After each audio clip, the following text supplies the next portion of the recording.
నా ప్రార్థన చెవియొగ్గుము. ఎంత చక్కటి ప్రార్థన చూడండి. ఈ ప్రార్థన ఎవరిదో కాదు కానీ సుపరిచితమైన దావీదు గారి యొక్క ప్రార్థన. దావీదు గారి ప్రార్థన ఎంత స్పష్టముగా, ఎంత దేవుడికి నచ్చే విధంగా ఉందో చూడండి. మీరు బైబిల్ చదువుకునే వారైతే కనుక ఒక్కసారి 86వ కీర్తనని ధ్యానించండి, చదవండి. తప్పనిసరిగా ఈ విధముగా మీరు ప్రార్థన చేస్తే, మీరు ఏ విషయం పట్ల ప్రార్థన చేసినా, ఏ సమస్యను బట్టి భారము కలిగి మీరు ప్రార్థన చేసినా తప్పక మీరు జవాబు పొందుకుంటారు. 86వ కీర్తనలో ఆయన ఏం చెప్తున్నాడంటే, ప్రభువా నేను దీనుణ్ణి తండ్రి, నేను దరిద్రుణ్ణి ప్రభువా, నేను దిక్కిమాల వాడిని ప్రభువా అని ఆ యొక్క ప్రార్థనలో తన తగ్గింపుతనాన్ని దేవుడికి చెబుతూ ఉన్నాడు.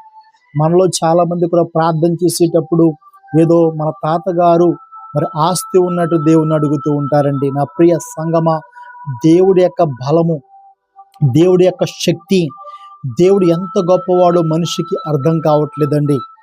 దేవుడు ఎంత పవర్ఫుల్ కలిగిన వాడో మనిషికి అర్థం కావట్లేదు.